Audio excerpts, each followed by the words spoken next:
What is your favorite game you've ever played? I'm sure some of you watching might say Dark Souls or Half-Life 2, or a Nintendo game, maybe a Mario or Zelda game. Maybe you'd say Minecraft or Grand Theft Auto 5, or perhaps you'd say some pretty obscure game that not too many people know about or remember. Well, that's kind of the boat that I'm in, because whenever the topic comes up in conversations I've had with my fellow gamers, and I say my favorite game is Alan Wake, the response is almost always, "What is that?" or "I've never heard of that game." It's an understandable response. Alan Wake didn't exactly set the world on fire when it came out in terms of critical reception or sales. I mean, the critics seemed to like the game well enough, but Alan Wake was released on the same day as the first Red Dead Redemption game in North America. Can you guess which game sold more? Whoever made the decision to launch on the same day as a Rockstar game, why? How did you think that was gonna go, bud? Alan Wake ended with a pretty infamous cliffhanger. Well, infamous for the people who actually played it. The sequel bait was strong in this one, and as the years went on, hope for a sequel started to dwindle as Alan Wake began to exist in the same space as Half-Life 3, i.e. never gonna happen. Remedy did release Alan Wake's American Nightmare, which, while a pretty good spin-off, was not a full sequel that I had been hoping for. But then something happened in 2019. Remedy released Control, which had some not-so-subtle ties to Alan Wake. It even had a whole DLC called AWE that was almost entirely focused on Alan Wake, and the ending of that DLC hinted that something new might be coming. Fast forward to October 2021, and the Alan Wake remaster was released, which was a long time coming in my opinion. But Remedy weren't done yet, oh no. Finally, after 11 goddamn years, Alan Wake 2 was announced at the 2021 Game Awards. I had begun working on this review before this announcement, so this introduction was going to be a little different. But now I get to say that yes, Alan Wake 2 is coming. I will be talking about both the original version of the game and the remastered version of the game, but primarily the remastered version, as that is the version I would recommend people to get. And yes, I will obviously be recommending people to go and play Alan Wake. It's my favorite game, of course I will. Usually I don't do spoiler-free reviews for older games, but because there's a lot of people who will probably be playing the game for the first time thanks to the remaster, this review will be spoiler-free. I played the Steam version of Alan Wake twice for this review, once on normal difficulty and once on nightmare difficulty, and I played the remastered version on Xbox Series X once on normal difficulty. So I played the game 3 times, which I haven't done for a review since The Last of Us. Just a little fun fact for you.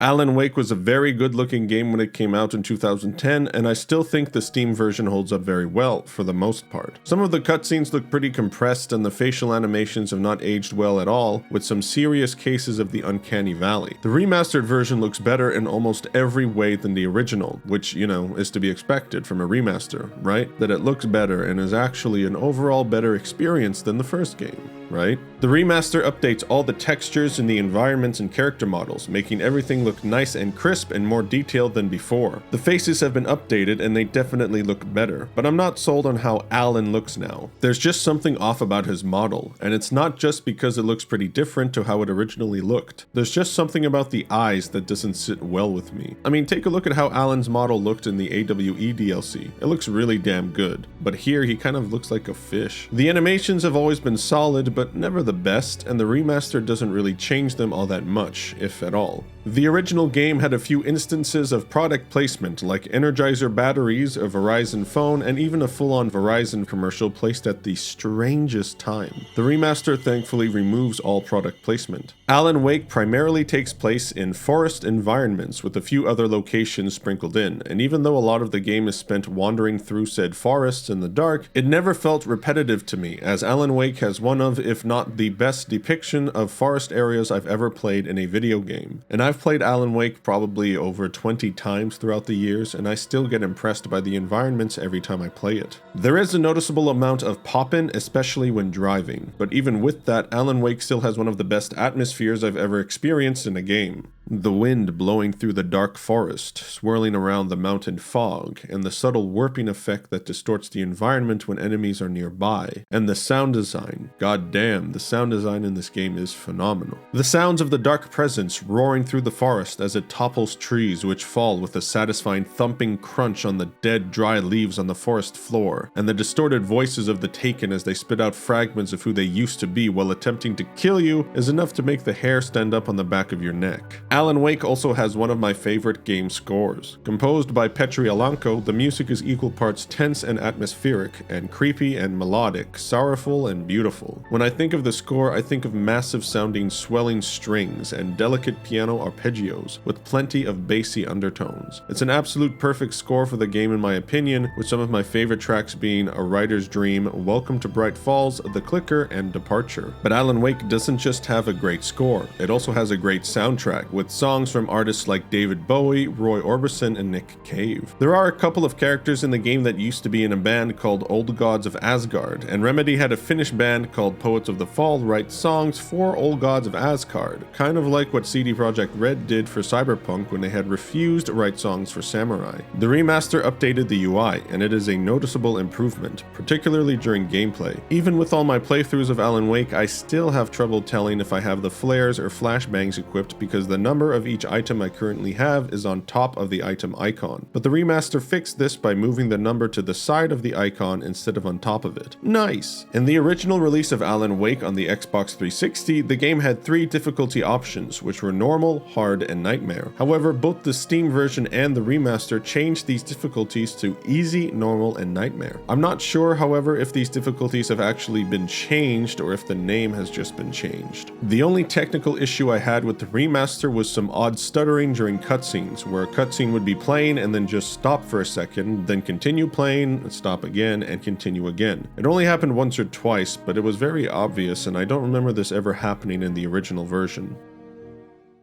Alan Wake had a pretty interesting development. The first few demos of the game showcase a very different experience than what we eventually got. Remedy envisioned Alan Wake as an open world game with the day-night cycle, which would see players searching for resources and preparing during the day to fend off waves of enemies during the night. But Remedy also wanted to tell a more in-depth story than they had previously done with Max Payne, and were finding it difficult to do that with the open world game design. Alan Wake wound up going through a bit of development hell where Remedy struggled to really nail down what they wanted the game to be, until they created a crack team of design leads, dubbed the Sauna team, to finally decide once and for all what direction Alan Wake should go in. During this period, Remedy came up with the final design for The Taken, the direction of the story, and changed the game from an open world game to a more linear, story-driven game. So the final product that was actually released was more or less created during the last 2 or so years of development. Remedy didn't just scrap what they had been working on since 2005, however. They decided to take the open world that they had created and turned it into individual levels for the game, which is why each area of Alan Wake feels so fleshed out and open. Combat and exploration are the 2 driving factors of the gameplay in Alan Wake, and I think both are excellent. The main enemies in the game are called the Taken, and are all protected by a shield of darkness which makes them invulnerable to damage. You need to use a light source to burn away the darkness before you can kill them. Alan's primary source of light is a flashlight which acts as your aiming reticle and can be boosted to deal extra damage to the darkness, but doing so drains the battery, meaning you'll either have to reload your flashlight by putting in more batteries or wait for the light to recharge on its own. To actually kill the Taken, Alan has more traditional death-dealing implements in his arsenal. The revolver is the only handgun in the game and will be the most common gun you'll get your hands on, but there are a few bigger guns as well, such as the double-barrel shotgun, the pump-action shotgun, and the strongest gun in the game, the hunting rifle. As I mentioned earlier, the sound design in the game is out of this world, and the guns are no exception. They sound so meaty and powerful and just feel so satisfying to shoot. There's also an active reload system where you can tap X to reload faster. Alan can find stronger flashlights throughout the game, like the heavy-duty flashlight, the lantern, and the heavy-duty lantern. But the flashlight isn't the only light-based weapon in the game. You have flares, which act as your own shield of light that forces enemies away from you, flashbangs, which function as a grenade would in other shooters, and the flare gun, which is essentially a bazooka against the Taken. Combat is all about situational awareness and managing enemies. The AI is pretty smart and aggressive, and will come at you from the front, from the back, and try to flank you constantly. Keeping track of how many enemies there are in each encounter and where they're coming from is essential, and using your items appropriately for crowd control, like popping a flare when you're being overwhelmed or dropping a well-timed and placed flashbang in the middle of a group of enemies, is something you need to get used to in order to survive. The flashlight also stuns enemies when you boost it, so quickly alternating between enemies is a good way to buy yourself some time. I wouldn't say that the game is particularly difficult, even with the aggressive AI, but I've also been playing it for over 10 years at this point, so I'm might not be the best judge of that. The game has a couple other enemy types, the birds and possessed objects. Demonic birds will appear in the skies in certain areas and will swoop down towards Alan to try and kill him. You can defeat them with your flashlight or flare gun shot, and the possessed objects will slowly rise up in the air, flailing wildly until they suddenly shoot forwards in an attempt to splatter you across the ground. The flashlight, flares, or flare gun are what you need to use to destroy them. Overall, Alan Wake has one of my favorite combat systems I've ever played. It's frenetic, chaotic, and exciting, with the light mechanic adding a unique twist to a more traditional shooting system. But even though Alan Wake is my favorite game, it isn't perfect, and it still has a few issues. One of the biggest issues with the combat is that it does get repetitive towards the end of the game due to the lack of enemy and weapon variety. The game has only 3 enemy types: the birds, possessed objects, and Taken. And while there are a few different types of Taken, like the smaller, weaker ones, the bigger ones, the chainsaw ones, and the supersonic fast boys, that's really about it. And as much as I like the guns in the game, you get to experience all of them within the first few episodes. You will have seen all the combat has to offer well before the game is actually over. The game does try and mix things up with a couple scenarios where Alan doesn't have any guns and only has his flashlight, or even a section where Alan has no guns or flashlight, or has only flares while another character is shooting the Taken. But these parts don't last that long, and then you're right back to the shooting action, which again is good, but lacks variety. Alan can dodge attacks and sprint to escape from combat encounters or skip them altogether. However, the sprint runs out real quick, a little too quick in my opinion. Remedy obviously didn't want the players to just run past every encounter, and I understand that. But you'd think that someone who's running for their life while being chased by possessed axe murderers would keep running for longer than 3 seconds. Taken will throw axes at you if you're a certain distance away from them, and while it does feel really cool to dodge an axe thrown at you, the Taken will spam these things like there's no tomorrow. Having a group of enemies constantly throwing axes at you is just irritating. Alan Wake isn't a survival horror game, but there is a little bit of resource management in the sense that you can run out of ammo, so you need to be aware of that. But the game gives you so much ammo throughout each level that I never ran out. The game auto-selects the ammo you're trying to pick, which works fine if you're low on everything, but when you only need the one ammo type, trying to get the auto-select to select the one ammo type that you need is a real pain in the ass sometimes. Generally speaking, when it comes to shooters on PC, I always use a mouse and keyboard, obviously. Alan Wake is the sole exception to that rule for one reason and one reason only. You cannot aim down sights with the mouse without boosting your flashlight. I played Alan Wake for years on the 360 with a controller, and as such, aiming down sights without boosting has become so integral to how I play the game that I just can't play it with a mouse. It just feels wrong to me. Alan Wake is superbly well paced, shifting between daytime segments where there is no danger to nighttime levels where danger is all around you.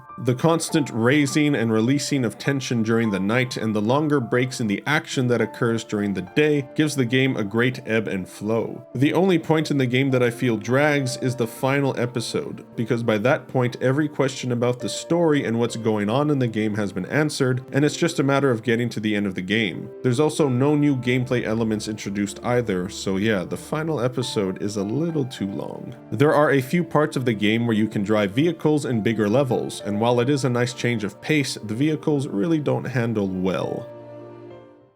Alan Wake is a famous and successful writer suffering from a severe case of writer's block, having been unable to write anything for the past 2 years after his last book was released. He and his wife Alice decide to go on vacation to a small town called Bright Falls, where they've rented a cabin on Cauldron Lake. After arriving at the cabin, however, Alan and Alice have an argument which results in Alan storming out of the cabin to get some air, only for Alice to start screaming for help shortly after from inside the cabin. Alan races back to discover Alice floating in the water. He dives in to save her, only to wake up alone behind the wheel of a crashed car a week later, being chased by the Taken, and finding pages of a manuscript that he apparently wrote but can't remember writing, and the events of said manuscript are actually coming true. So as it says on the box, Alan Wake is a psychological action thriller, which means there's a lot of weird shit happening, and the whole crux of the narrative is unraveling the mystery and figuring out what exactly is going on. Along the way, you'll encounter a host of kooky characters like Alan's best friend, friend and agent Barry Wheeler, the small-town sheriff Sarah Breaker, a couple of retired geriatric rockers, the Anderson brothers, and more. The game is very story-driven and focused. Remedy described Alan Wake as being 2/3 story and 1/3 action. So if you're not too into story-driven games, you might not get as much out of Alan Wake as someone who is, like myself. Alan Wake's story takes a lot of inspiration from Stephen King, Lovecraftian horror, Twin Peaks, and The Twilight Zone. The game even has its own version of The Twilight Zone with Night Springs, of which there are a few short episodes you can find and watch on televisions in each level. I love Alan Wake's story, and I love all the ways it's presented. Remedy utilizes multiple different types of storytelling to tell the game's story, from the cutscenes and in-game conversations that most games use, to the original songs that were written for the game, to the manuscript pages, the radio shows, and the TV shows. The game is even structured like a TV show, with 6 episodes that all begin with a previously on Alan Wake summary of what happened in the last episode. You can obviously see the inspiration here that led to them making the full TV episodes for Quantum Break. I just think it's really cool to see a game tap into so many different forms of storytelling. Remedy were definitely invested in the world and story of Alan Wake. They made a whole book for the collector's edition called the Alan Wake Files, written by a character from the game. They also made a couple comic books that detailed events that weren't seen during the game, and a video miniseries on the internet that acts as sort of a prequel to the game.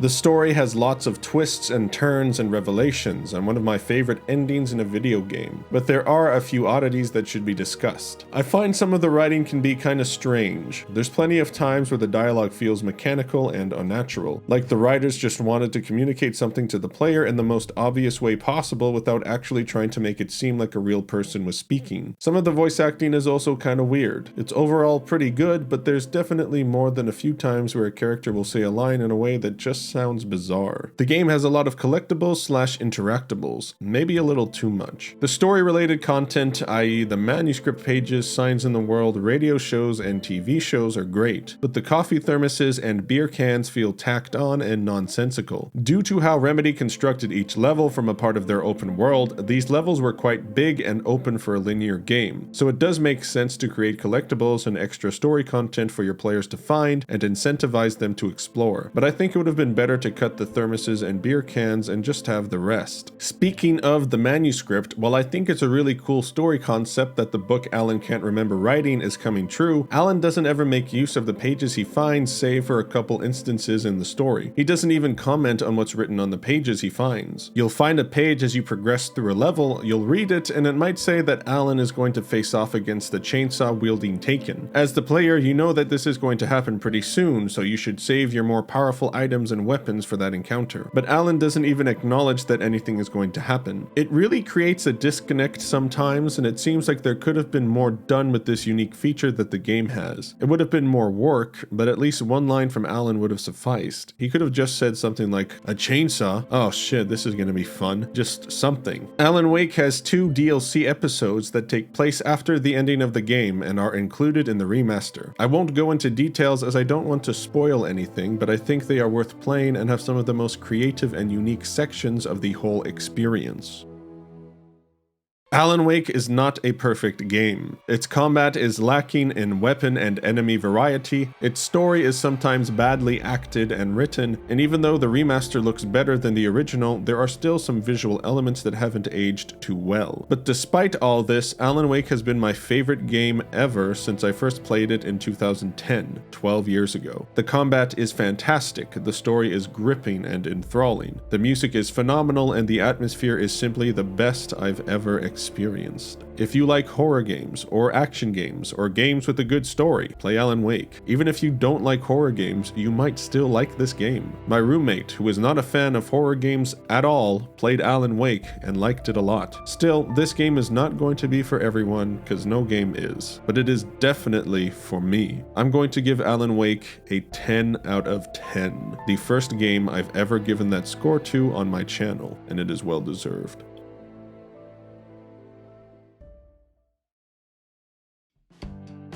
I feel like a weight has been lifted off my shoulders. Alan Wake is one of those games I've been wanting to review since I began my channel, but I've been putting off reviewing it because I never felt like I had honed my skills as a reviewer and video maker enough to do it justice. But the release of the remaster finally forced me to sit down and make this video, even if it doesn't end up being a masterpiece like I think the game is. But anyways, I hope everybody watching had a good holiday period, regardless of what you celebrate. My next review will be for Alan Wake's American Nightmare. If you enjoyed this video, please consider leaving a like, subscribing, and commenting your thoughts on the game. Thanks for watching.